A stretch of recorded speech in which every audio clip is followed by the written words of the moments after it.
Bom dia, bom ano e bem-vindos a este webinar dedicado a Future of Work no setor financeiro em Portugal. O meu nome é Nuno Carvalho, sócio da Deloitte, líder da área de Human Capital em Portugal. Perante a crise pandémica que tem colocado as pessoas no centro das atenções, o trabalho, e em particular a sua humanização, tem assumido uma relevância central na agenda das empresas e dos seus líderes. Aspectos como a reconfiguração da força de talento das organizações, a transformação e digitalização das formas de trabalho, assim como saúde, segurança e bem-estar dos trabalhadores, tornaram-se uma prioridade para todas as empresas. A realidade demonstra que a pandemia conduziu não só a uma aceleração, mas também a uma mutação do futuro do trabalho. Somos hoje confrontados com muitas reflexões sobre este tema, mas nunca é demais fazermos um balanço sobre a realidade atual e as perspectivas de evolução das organizações, em particular no setor financeiro em Portugal. Para tal, iremos começar este webinar com a intervenção do Global Future of Work Leader da Deloitte, Stephen Hatfield, dando-nos uma retrospectiva da evolução do trabalho ao longo do tempo, quais os desafios existentes, prioridades a serem tidas em conta, bem como perspectivas de atuação. De seguida, iremos ter um painel com ilustres convidados do setor financeiro, representantes de 2 bancos e 2 seguradoras, que apresentarei mais tarde, para debater as suas visões, reflexões, prioridades e medidas concretas já em curso ou em perspectiva. Sem mais demoras, passo a palavra ao Stephen, que nos irá dar a visão internacional sobre Future of Work. Hi Stephen, welcome. Thank you for your time and to be with us in this webinar. Well, thank you, Nuno. I'm Steve Hatfield. I'm our Global Future of Work leader at Deloitte, as Nuno has introduced. I liken myself to someone who's more of a corporate anthropologist.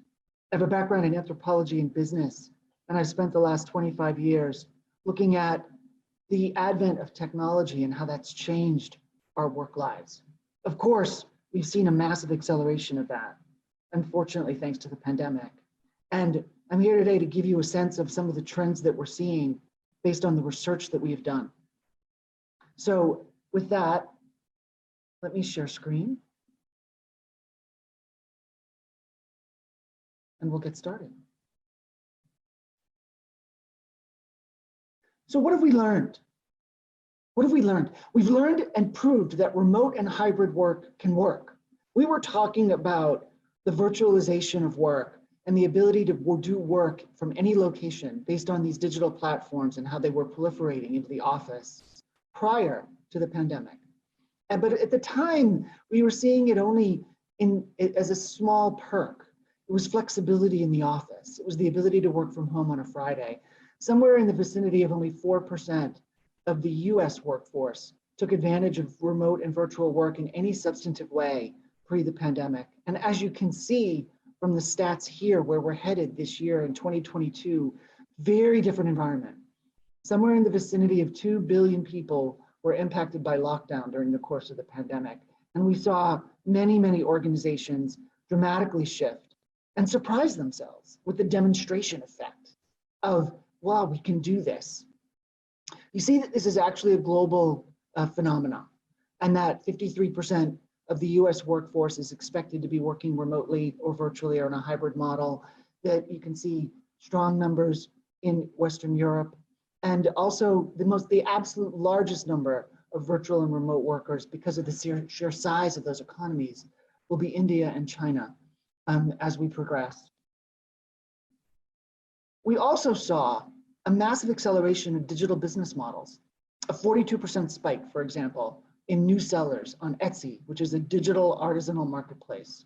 We saw certain companies, Amazon, Walmart, hiring hundreds of thousands of workers as they shifted their model to more online delivery and the essential frontline worker. We saw the gig economy participation, both in the US and developing countries, increased dramatically. And we saw some interesting winners. The fitness instructors, for example, at Peloton are now making over $500,000 a year, some of the top fitness instructors. And so we're seeing this advent of different business models that were accelerated because of the need to adjust how we operated on these digital platforms. But unfortunately, for all of some of those interesting unique benefits that we've sort of proved to ourselves through the course of the pandemic and the resilience that we brought to the table, certain populations were left behind. Zoom fatigue became a thing. Burnout in the office, people working longer hours than they should, than they could. The struggle to bring kind of work-life balance and integrate work and life became very hard as the blurred lines between home and work happened as we were all in lockdown. And you see here women being most severely impacted. They say we have the lowest participation of women in at least the US workforce than we've had in the last 30 years. And from a Microsoft work study, work index study that is approximately 8 months old, we saw that 50% of working moms would describe themselves as surviving or struggling. Well, where only 44% would describe themselves as thriving. We also saw certain populations left behind. The digital divide became very clear. And somewhere in the vicinity of 1.3 billion of the world's school children could not access online learning. And so they were thwarted in terms of their educational progress during the course of the pandemic. And so it's a tale of two cities. There were some bright spots in terms of what we were able to prove to ourselves, but we still have many things that we need to fix as we move this forward. And so in order for us to think about what's coming, I like to think a little bit about where we've been. And you can see the progression here through the first, second, third, and to some extent, fourth industrial revolutions. Recall that, in the first industrial revolution, we were talking about the advent of steam and electricity, the second industrial revolution, bringing mass production to the table and sort of organizing ourselves around work differently, that in-factory model. And then in the third industrial revolution, we started to shift to an in-office model, more services. We brought computerization to the table. But basically, we took the in-factory model that we had existed in the first and second industrial revolution and adapted it to an in-office model. And now we have both the factories and the office working together. But these environments are each experiencing more digitization. And therefore, the World Economic Forum spoke about the fourth industrial revolution back in 2016, where the cyber and the physical worlds come together. But I recently heard Thomas Friedman, who's a futurist, speak, and he actually thinks that it's something very different, that it's not simply the fourth industrial revolution, because that implies a progression. Rather, it's a Promethean moment. It's a step change of a different sort. And this future, where we're all on these digital platforms, can produce a variety of different outcomes as far as how we organize, as far as how we function, how we work, how work and life integrate together. And some of that we will talk about now. Where we are as a result of that progression to today is an environment where we've brought a lot of computerization to the desktop. And you're seeing here the dynamic of the typical enterprise having somewhere in the vicinity of 200 different applications that they've brought to the table on their desktop for the purposes of potentially increasing productivity. And the outcome of that has been rather mixed, because what's happened is we haven't designed the work environment, the workplace itself, geared to the digital workplace. It's designed again to that physical workplace where we have apps that sort of support some of what we do.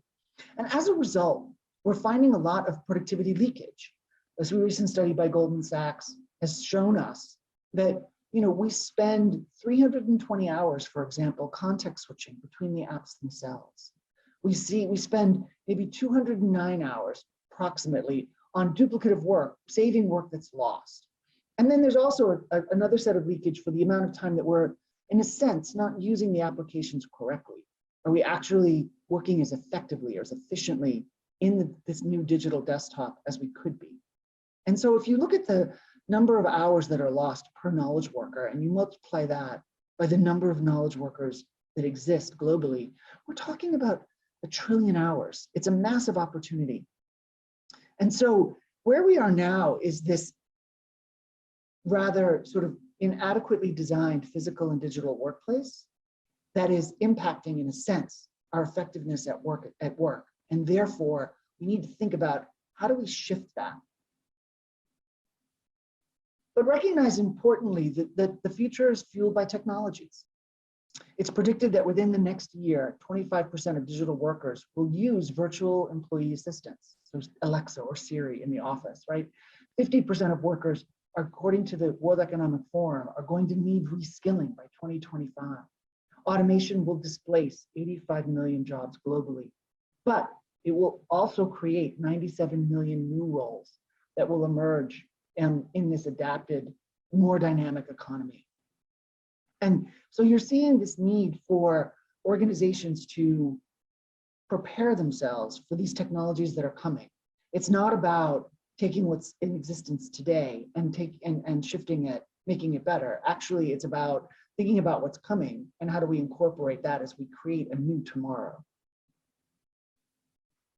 And part of what's really influencing this, of course, are new worker preferences. What workers have discovered, if you will, through the course of working remotely is here to stay, right? So we're seeing more and more and more workers think about the desire for greater flexibility within the office. And we're seeing a variety of industries actually try to bring that to life. You can see the study here from the New York Times. Manufacturing, looking to produce 25% of manufacturing organizations bringing more flexibility to the office after the pandemic, 23% in construction, 36% in other private sectors, and of course, 70% within knowledge services. So this is a phenomenon that's beginning to permeate across all industries and industry types. The use of digital technologies in any industrial environment or in-office environment will enable workers to begin to push for these kinds of preferences, the more flexibility, the ability to work in a hybrid way. And we're also seeing it become increasingly important to such an extent that new dynamics are emerging.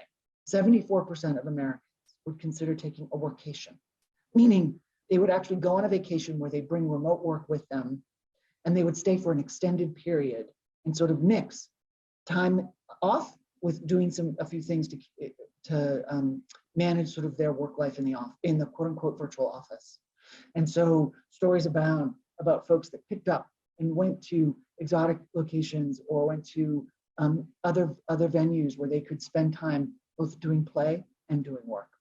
And we're seeing more and more workers think about, well, if I can't receive these sorts of benefits, then I'm going to move, I'm going to shift. Workers have more power now than they've ever had before. And part of what's happened is the dynamics of this remote work environment have shifted how organizations are looking for talent. And so we see a 5x increase in remote work positions on LinkedIn. And for certain job families, we're seeing very stark numbers. For example, Glassdoor recently did a study where those positions in finance and accounting for remote workers were up 2,000% versus the pandemic 2 years prior. In places like media, it was up 1,600%. In places like legal, it was up 1,900%. And so we're seeing this ability for workers to find and source work remotely in a much greater way. And therefore, if they're not receiving what they're looking for from their employer, they're willing to move. And so what's emerging next? And these 7 trends are the ones that we need to think about and watch as we're going forward. Human potential is our greatest untapped asset. We discovered through the pandemic that it was much more about what is the potential of the workforce that we have and how do we tap into that to redeploy it as needed in order to achieve the new business objectives that we were confronted with. It's this potential that provides greater resilience. We saw financial service institutions, for example, not recognizing, if you will, the full capabilities of their workforce. Rather, they understood their workforce based on the bullets in the job description as opposed to what they really brought to the table. And in certain parts of the shop were in lockdown and they weren't able to redeploy those people into other parts of the shop that were under duress. And so when we did a study with our human capital trends in 2021, we asked executives what would be the greatest bulwark, if you will, to supporting them in managing disruptions going forward. And their answer was, the number one answer was the ability of their people to upskill, reskill, and be redeployed. Second, the digital workplace is being fully reimagined. I don't need to tell you about this. This is what's happened with Salesforce having work.com and buying Slack. This is what's happening with the metaverse. So the digital workplace is going to continue to evolve in the way that we described before to solve that problem of the apps on the desktop and the context switching between it. And knowing that this is a place where we're moving forward. Satya Nadella was on Bloomberg recently, and he believes that the work tech market is larger than cloud. And so we have to pay attention to this market as this workplace becomes reimagined and the possibilities of what that means for how work gets done. Productivity takes on completely new meaning. Our mental model for productivity is based on that in-factory model, one where we think of it in terms of throughput and output. We think of it in terms of time and motion studies, Taylorism and Frederick Taylorism. What's become the norm now is much more about a combination of, are we working together the most effectively? Are the teams operating best? Efficiency, are we absolutely saving our work right? Is the desktop more efficient than it has been in the past? Are we lost in that context switching? And then finally, empowerment, trusting your employees to do what they need to do to create the right environment for themselves, work and home life.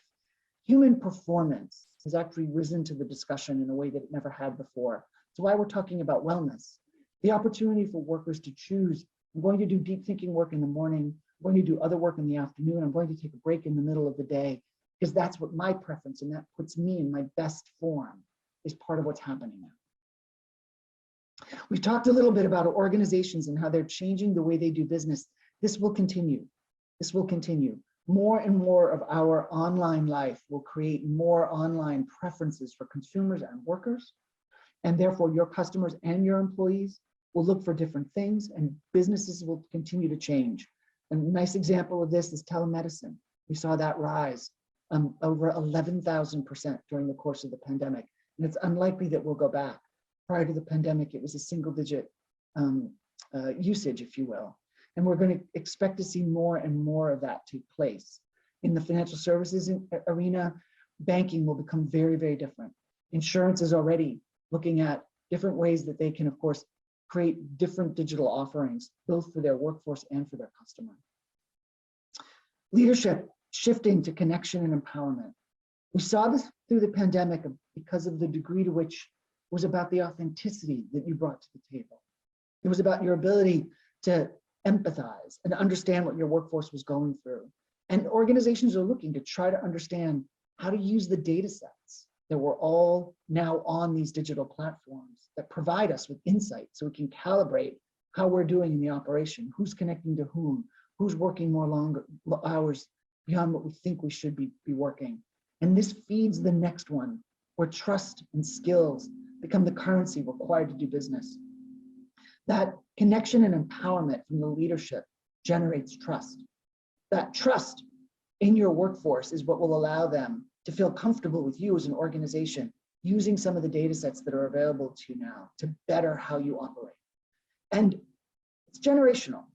So for those of my generation, the idea of using that data set to understand how I'm working and provide me with insight into how to work better might feel a little invasive, a little creepy. But for the younger generations, if they trust you and you can use the data set to create a better experience for them, have at it.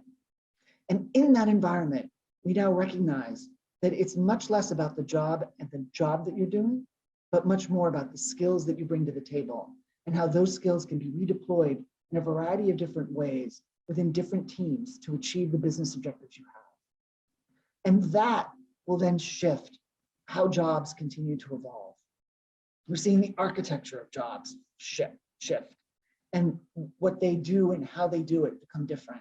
Some of this is being driven obviously through automation, but some of it is also being driven through the AI toolkits that enable us to access different data sets.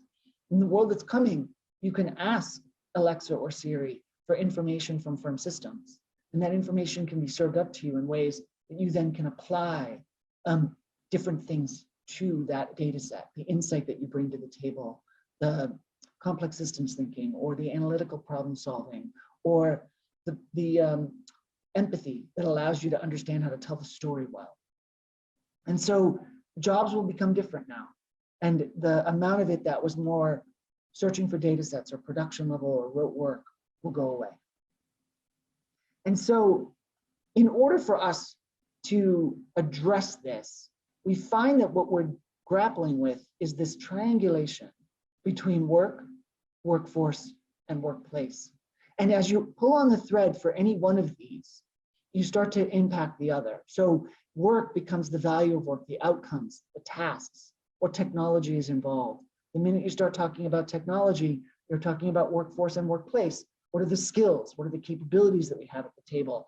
What are the different talent options? In a virtual world, we can bring all different types of workers, gig workers, contractors, vendors. In some ways, it makes much more sense to think about the boundaries of the organization in a different way. It's about an ecosystem. And then in the workplace, it's the new mix of the physical and the digital. How do these come together in a way that supports the way that work is done and the cultural work environment that's part of that?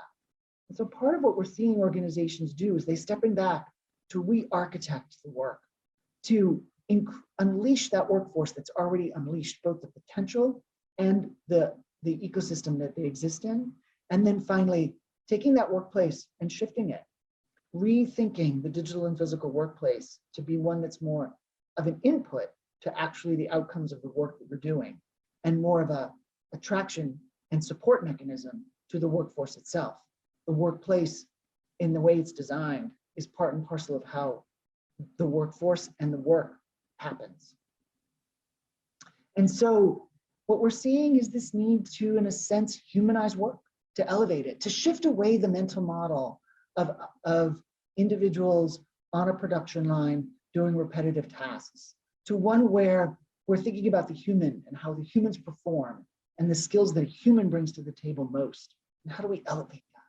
And so it becomes a shift from outputs to outcomes, from process to more of a flow, how people think and work together, they get into a zone in how they produce. One where we're not thinking about technologies as specific technology solutions, but rather about capabilities. Is it file sharing or knowledge management, right? It's in doing so, what you're creating is this ability to deliver on a capability within the organization that you need: analytical thinking, reporting and communication, collective intelligence, through the technologies themselves. But it's not about the tech by itself. This is a continuous process. In the previous industrial revolutions, we saw them as step changes. This is one where you'll continually bring new technologies to light. They will continually adjust how you think about the work, the workforce, and the workplace.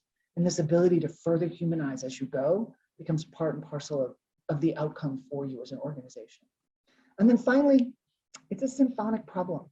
Often we think about this in terms of silos. This is technology, so it belongs to IT. This is about humans, it belongs to HR. This is about the workplace, it belongs to real estate. In fact, it's about all of them. It's a multidisciplinary problem, symphonic C-suite coming together to sort for the answers that solve it. It's about putting workers at the center and building the workforce, and workplace around that workforce experience. And so the results of this, we believe, will be a gain from productivity and something even beyond that. We're starting to call it productivity plus.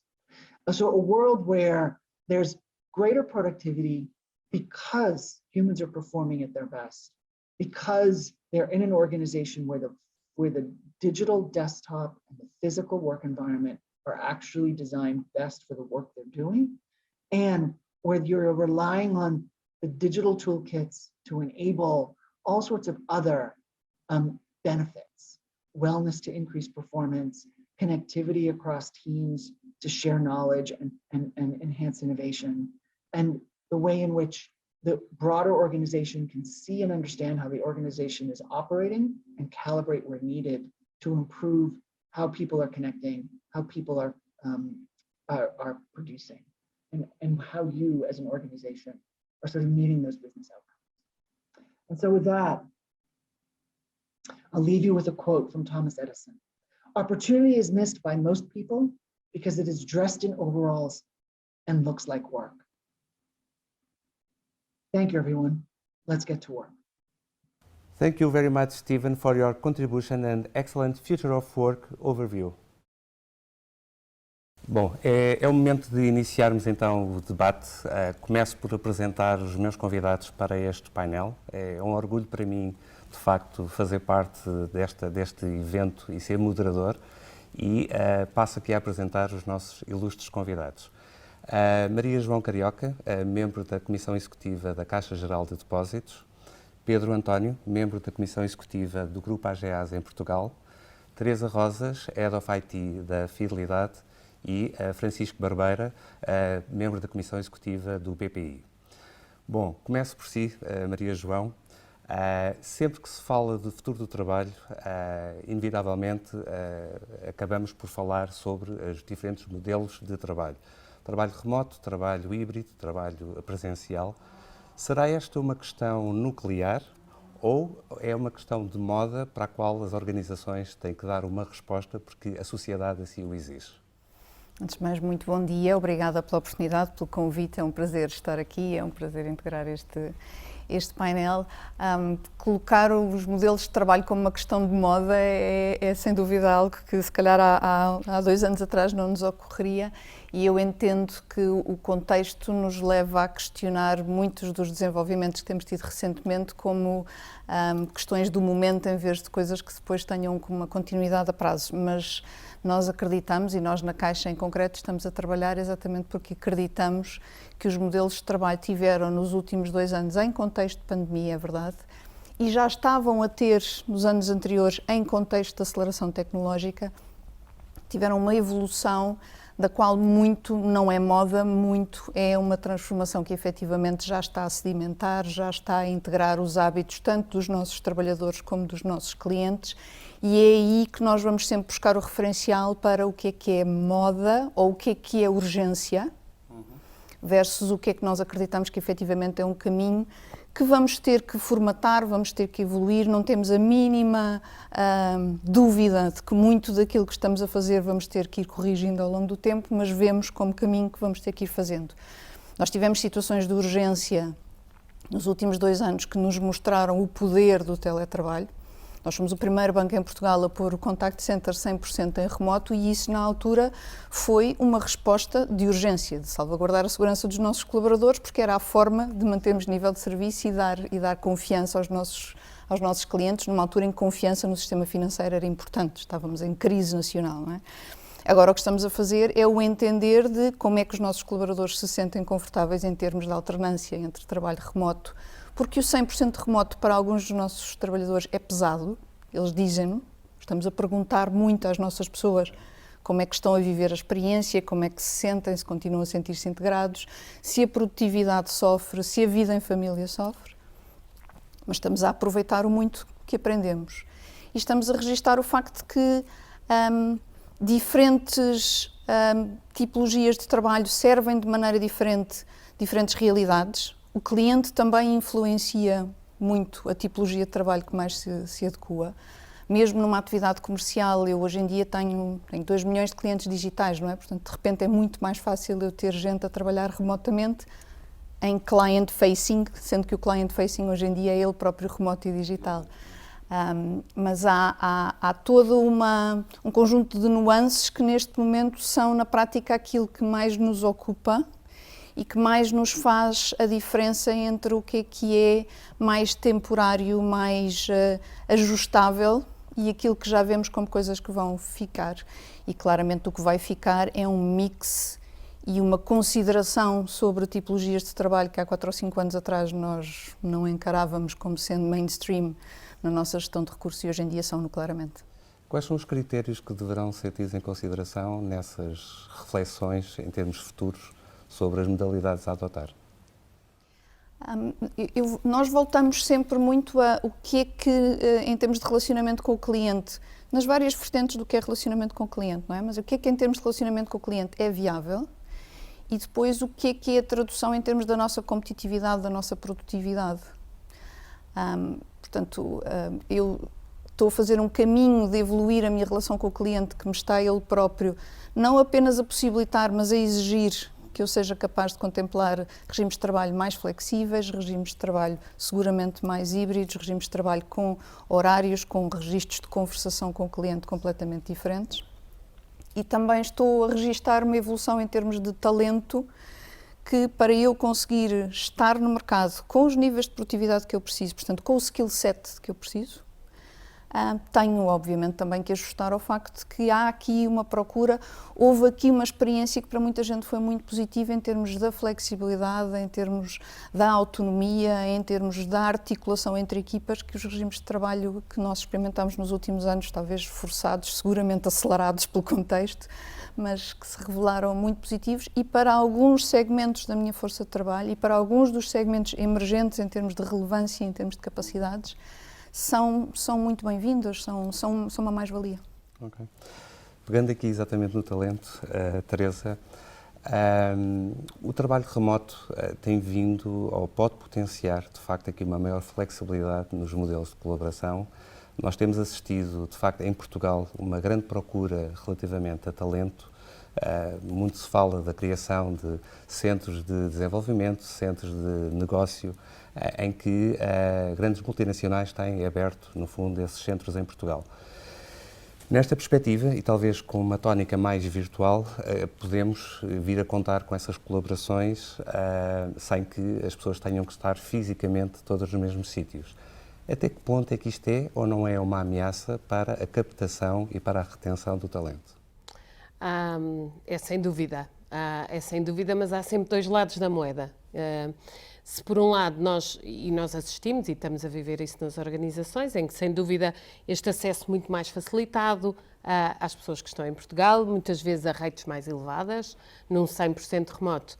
Isso é sentido nas organizações já diariamente, é uma evidência, ou seja, eu diria até é uma evidência que nos últimos meses assumiu uma profundidade ainda maior.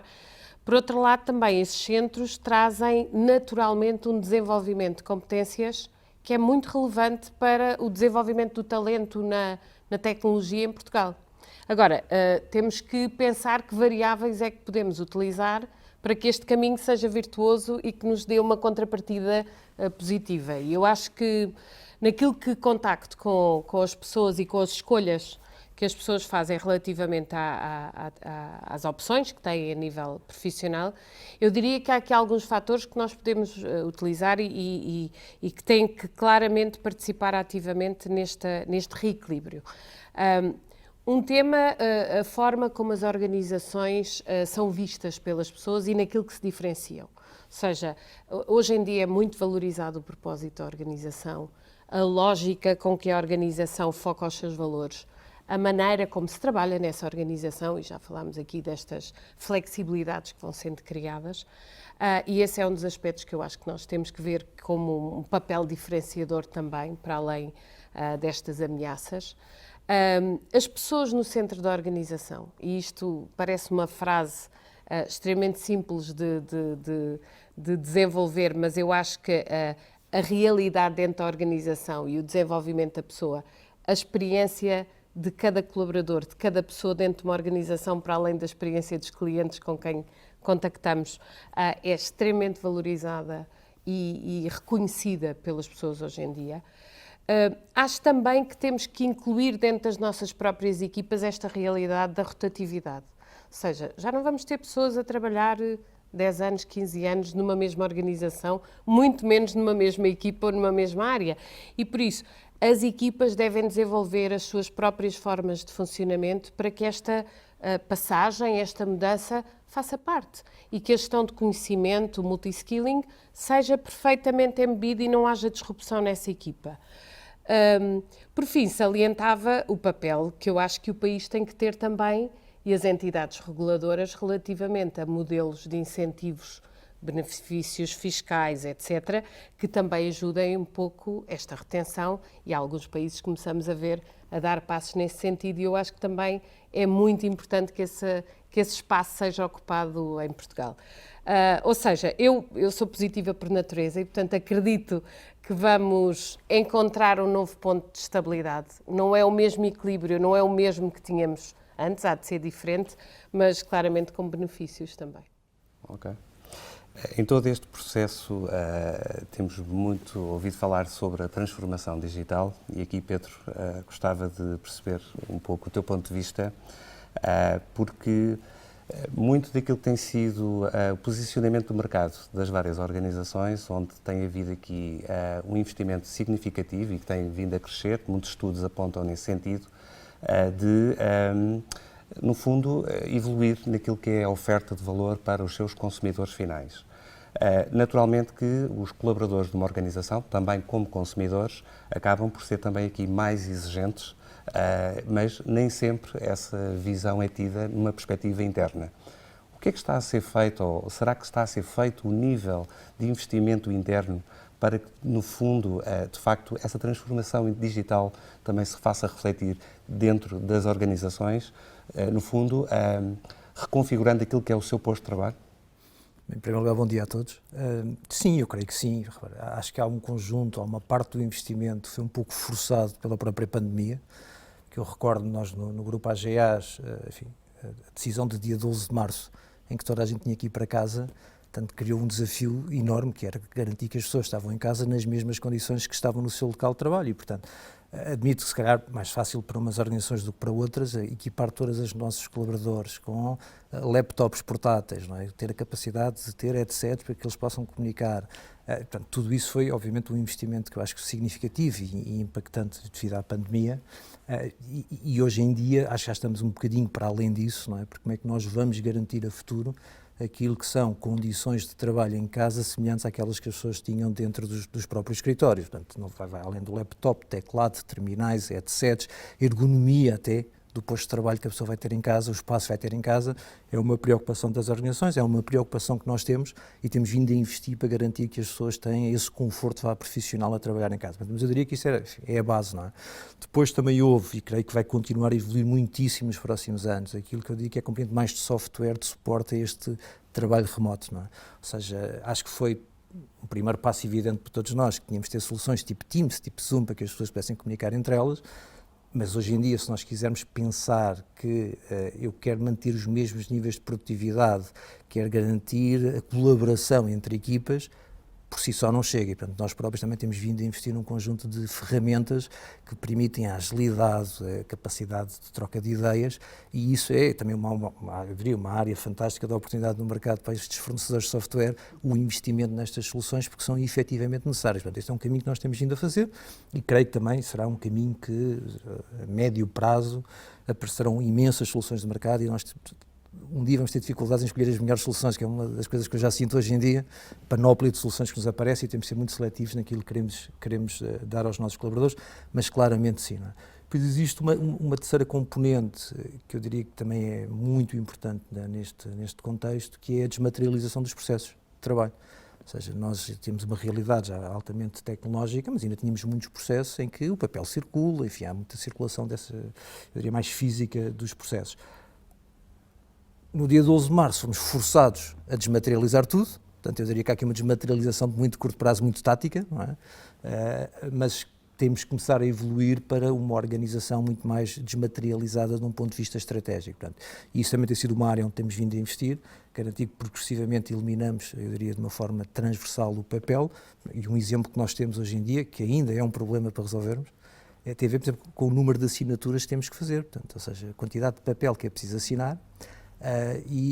Além de avançarmos para algumas soluções de assinatura à distância, entre assinaturas qualificadas, enfim, avançadas e simples, temos vindo a implementar, às vezes ainda tem que circular papéis para nós assinarmos, enfim, de forma manuscrita. Não é? Portanto, e nós estamos também a investir fortemente não só em soluções de assinatura, por exemplo, digital para os nossos clientes, que já temos, mas queremos obviamente continuar a crescer nessa matéria, mas também pensar em soluções de assinatura corporativas que permitam alargar a toda a base de colaboradores para garantir que a desmaterialização se torne efetiva. Ou seja, eu acho que aqui o caminho da digitalização dos próprios processos de trabalho, um bocadinho empurrado numa fase inicial pela pandemia, hoje em dia vai ter que ser uma realidade, porque como aqui todos concordarão, quer dizer, este modelo híbrido veio para ficar e, portanto, teremos de ter essa capacidade de... E sente-se cada vez mais essa exigência por parte dos colaboradores. No fundo, a tentativa de que as suas tarefas sejam de maior valor acrescentado e não tanto tarefas administrativas mais burocráticas e que, obviamente, faz com que, se calhar, haja ali um certo desagrado porque estão a fazer coisas que não trazem, de facto, valor acrescentado.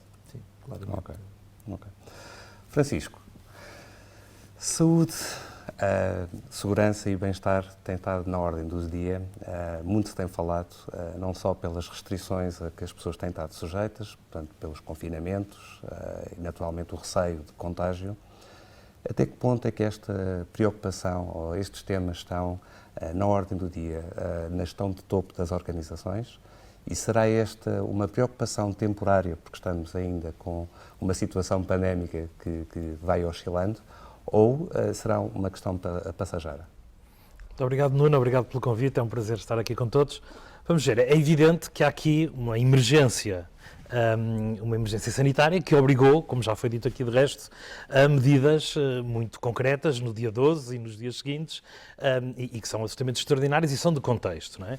E eu aqui poderia referir várias. A nossa preocupação, no caso do BPI, foi desde sempre estarmos à frente dos acontecimentos e, portanto, felizmente estávamos preparados para mandar todas as pessoas para casa antes do teletrabalho ser obrigatório e para começar a trazer as pessoas de volta ao espaço de trabalho muito depois do teletrabalho deixar de ser obrigatório.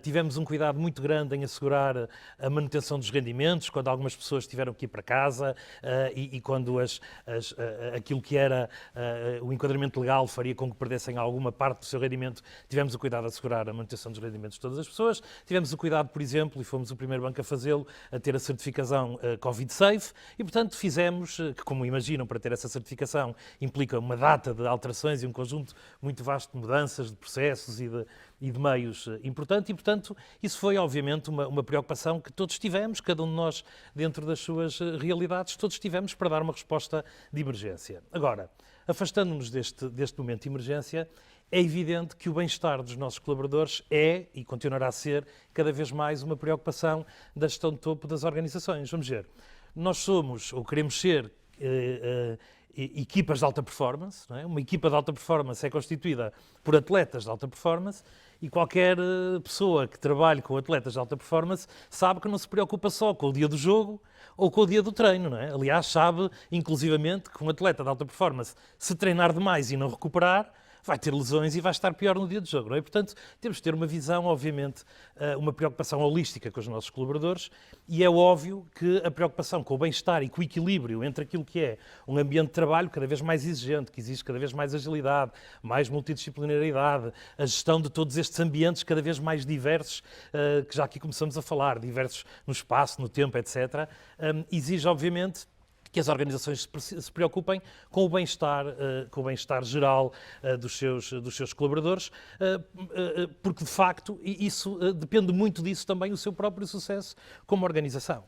Eu posso dar, por exemplo, um exemplo, no caso do BPI, nós lançamos há cerca de 2 anos um programa que chamamos Conectar Mais e que basicamente estamos focados em 3 aspectos fundamentais. O primeiro é aquilo que chamamos mais horas e estamos a incentivar os nossos colaboradores a tirar a tarde da sexta-feira. Nem todos ainda conseguiram organizar-se e organizar o seu espaço de trabalho e o seu ritmo e as suas coreografias de trabalho para o conseguir fazer. Mas estamos a incentivar com muita força, e a Comissão Executiva fala disto recorrentemente, que as pessoas tirem, de facto, a tarde de sexta-feira para adquirirem algum tempo para a sua vida pessoal e para o seu equilíbrio pessoal. É uma das linhas que estamos a tratar. A segunda linha é aquilo que chamamos valor mais, ou seja, o tempo que estamos a dedicar à organização ser dedicado com mais produtividade.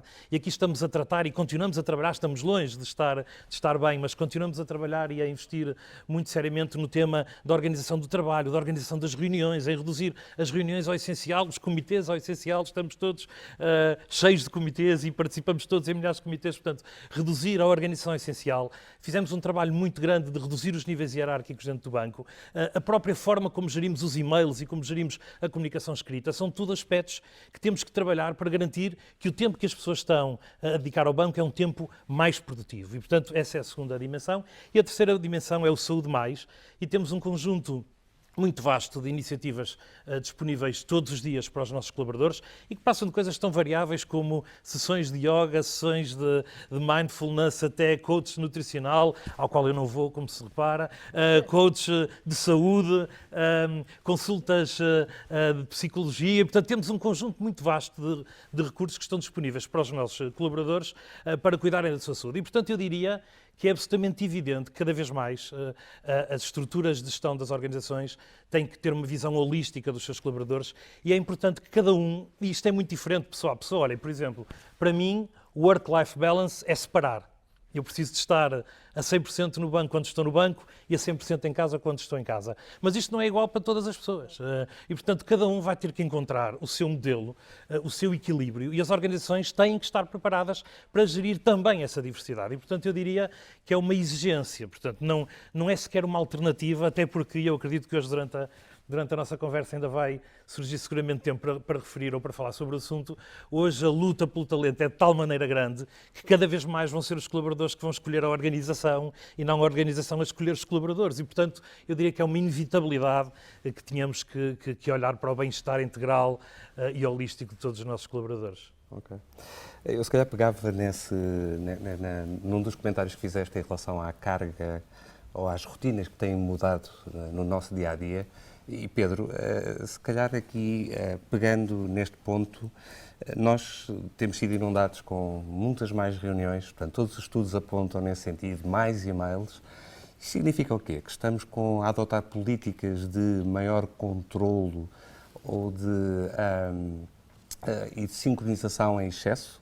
Ou estamos a ser confrontados com lacunas do ponto de vista de planeamento, falta de definição de objetivos, a falta de definição de responsabilizações ao nível das equipas e, eventualmente, os meios de suporte não são adequados? O que é que... Eu acho que estamos à procura de um ponto de equilíbrio, ou seja, nós vivemos décadas com um modelo de organização, portanto, íamos todos os dias, de manhã, trabalhar, estávamos todos juntos, enfim, e de repente, de um dia para o outro, sem pré-aviso, não é? Passamos a ter um modelo completamente diferente e, portanto, acho que andamos todos à procura de um bocadinho desse ponto de equilíbrio. O que nós fizemos foi, quando começou o primeiro confinamento, uma das coisas que nos preocupou foi exatamente isso, ou seja, enfim, o excesso de trabalho, ou o excesso de controle, ou o excesso de reuniões, ou o excesso de e-mails. Portanto, e o que nós fizemos foi começar a monitorizar o que é que isto significava para nós, dentro do grupo AGEAs. Obviamente de uma forma anónima, mas começámos a perceber um conjunto de padrões que estavam a acontecer, nomeadamente que as pessoas, já o número de e-mails em circulação cresceu 35%. Portanto, foi assim direto, não é? Mas não foi distribuído de uma forma completamente anormal dentro do período do dia. O que era engraçado de se notar é que as pessoas aproveitavam a hora que gastavam nos transportes para se deslocar para o escritório e começavam a trabalhar mais cedo. Portanto, aí exponencialmente aumentou o número de e-mails. E o mesmo no final do dia, portanto, esse padrão. E depois espalhava-se ao longo do dia e também sentimos um crescimento de e-mails à noite. E, portanto, o que nós, já instituímos um programa dentro do grupo, que é uma coisa chamada AGEAS O'Clock, com um conjunto de regras, nomeadamente, não podemos ter reuniões depois das 5, portanto está instituído, não se pode enviar e-mails fora do horário de trabalho, e também, sexta-feira à tarde, o que nós instituímos foi, à tarde não há reuniões, na sexta-feira à tarde, e portanto é também o tempo e o espaço para a pessoa arrumar a casa do fim de semana, não é? Da semana, aliás, portanto, estou em reuniões, estou a responder a e-mails, se calhar também tenho que ter algum tempo disponível para as coisas mais profundas do meu dia-a-dia do trabalho, e portanto instituímos esse princípio e temos vindo a monitorizar isso progressivamente, e hoje em dia acho que já é algo cultural dentro do grupo, portanto as pessoas já claramente abraçaram este desafio. E depois, existe também, nós temos essa preocupação, que é, como eu digo, como estamos todos à procura de um equilíbrio, temos vindo progressivamente a libertar um conjunto de princípios orientadores e de guidance para o que é trabalhar neste modelo híbrido, não é? Para evitar esse excesso de controle em algumas situações, ou outras situações que eu diria a falta total de controle. E, portanto, encontrar o ponto de equilíbrio que é necessário ter, mas mais uma vez, quer dizer, não há, acho eu, uma receita perfeita para isto, estamos todos ainda a experimentar, estamos todos ainda à procura desse ponto de equilíbrio, mas claramente mudou as regras do jogo. Ok. Maria João, de facto, quando olhamos para o futuro do trabalho, começamos, ou cada vez mais temos a consciência de que as medidas que as organizações puderem vir a tomar poderão ter aqui um impacto não só social, também ambiental. E se calhar este é o momento certo para que as organizações se possam diferenciar.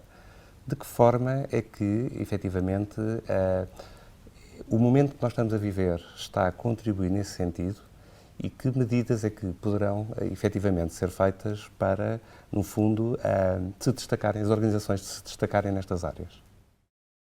Eu acho que muito daquilo que é o primeiro passo começa por nós percebermos alguns dos benefícios que esta alteração de modelo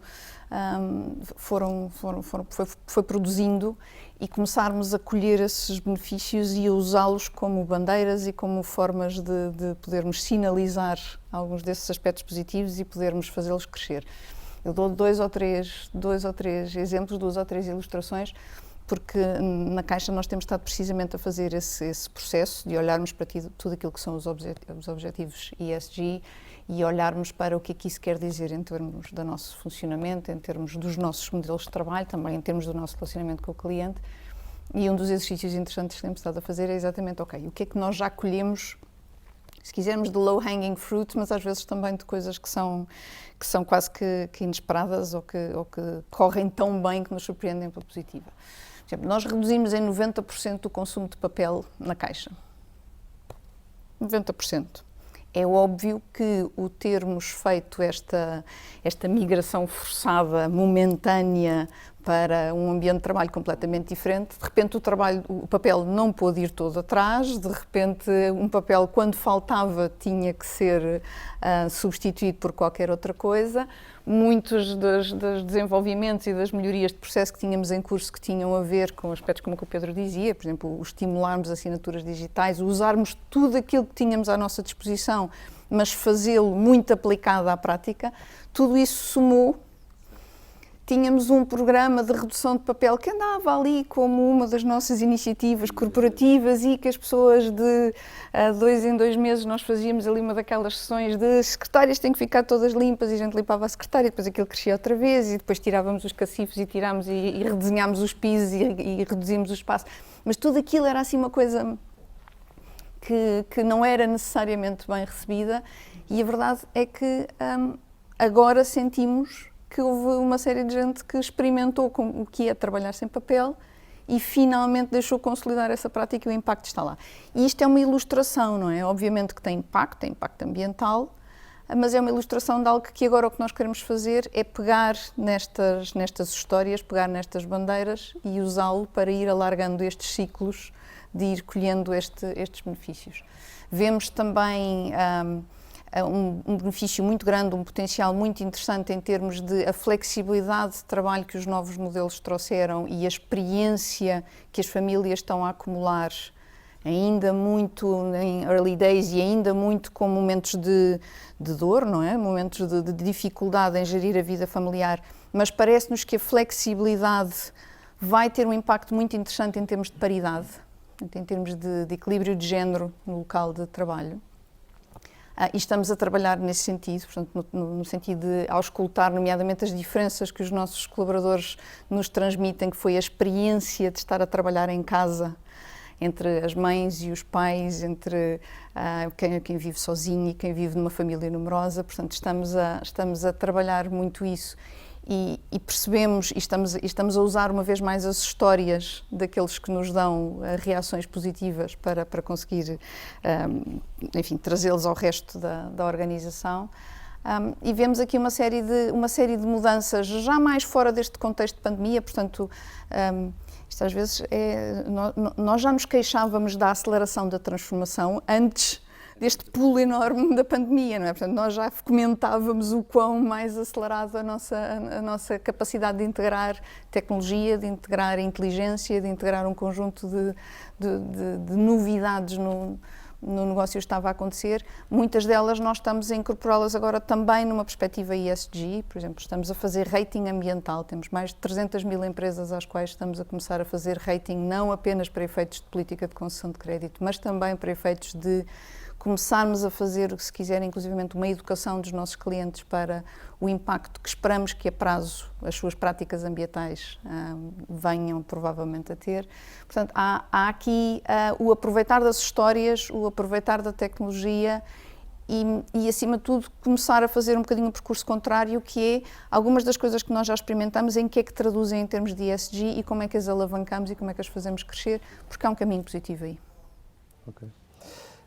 Todas estas medidas acabam por, de facto, ter aqui um impacto naquilo que é o propósito e a cultura das organizações.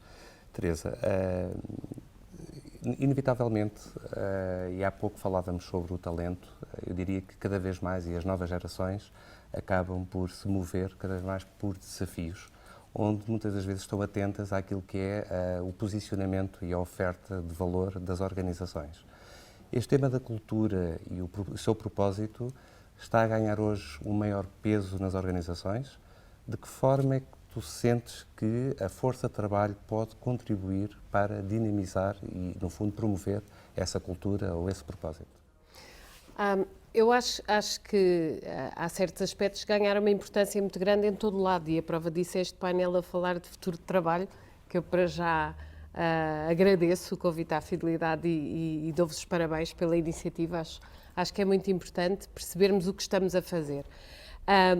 Diretamente sobre a agenda da fidelidade, nós, na verdade, é curioso porque genericamente não tivemos pontos novos a entrar na agenda da fidelidade. Tivemos, se calhar, tópicos que assumiram um grau de urgência e um call to action muito mais acelerado. Portanto, não tivemos uma mudança de rumo, mas um foco específico em alguns temas.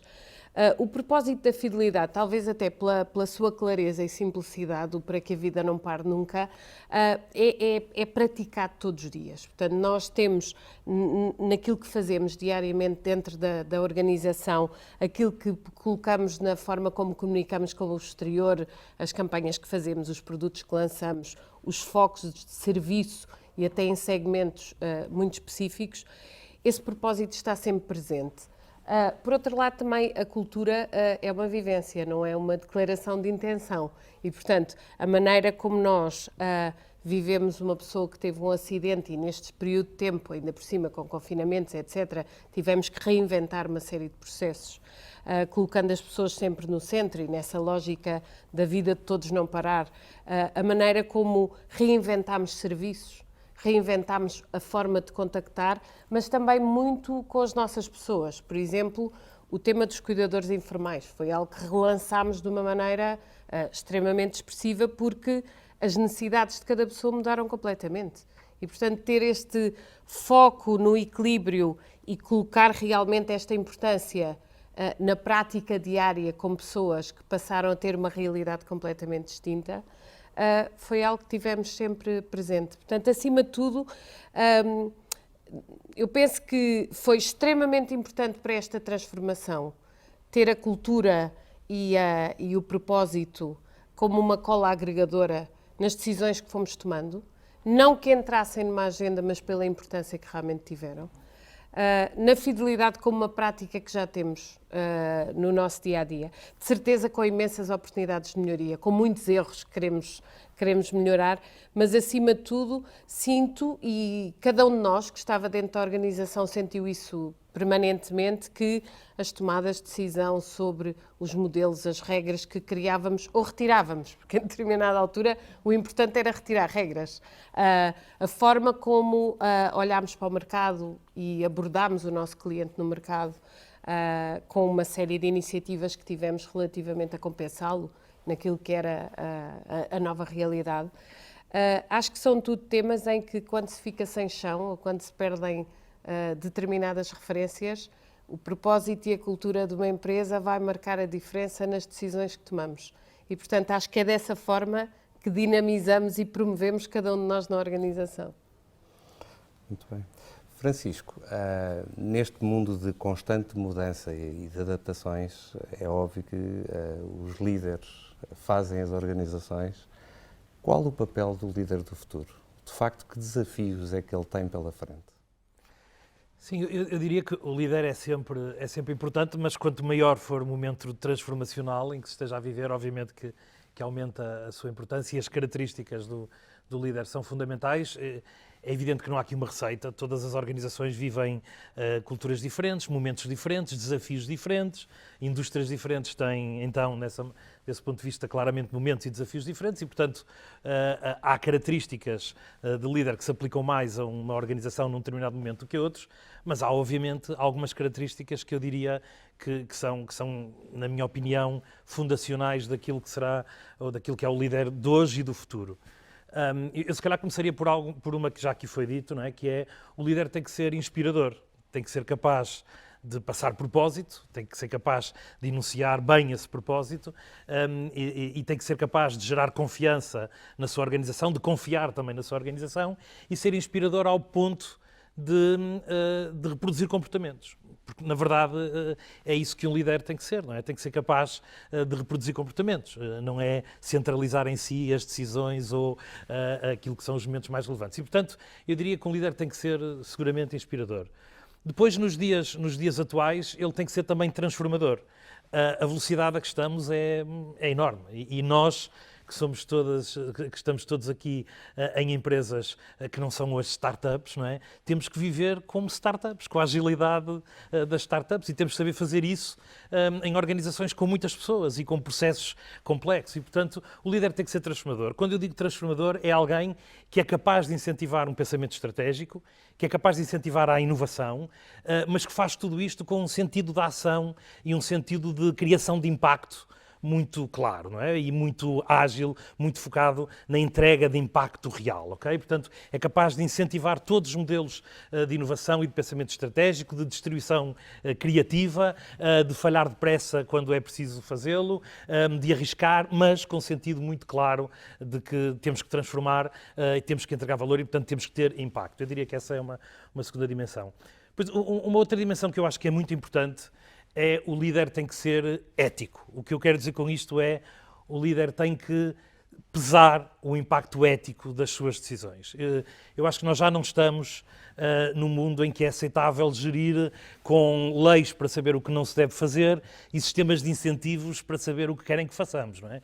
Na decisão, na mesa dos decisores, tem que estar um conjunto de princípios éticos muito, muito relevante. Eu sou daqueles que acredito que as pessoas abandonam primeiro os líderes antes de abandonar as organizações, não é? Normalmente, quando abandonam os líderes e este sentido ético é absolutamente, na minha opinião, absolutamente fundamental e, portanto, eu não imagino um líder de hoje e um líder de futuro que não tenha essa preocupação de pesar o impacto nos seus clientes, nos seus colaboradores, no meio ambiente, o impacto ético das decisões que tomam. E, portanto, essa terceira dimensão eu penso que é absolutamente fundamental. Depois há um outro tema também que eu diria que é uma característica transversal a qualquer líder, que é comunicar.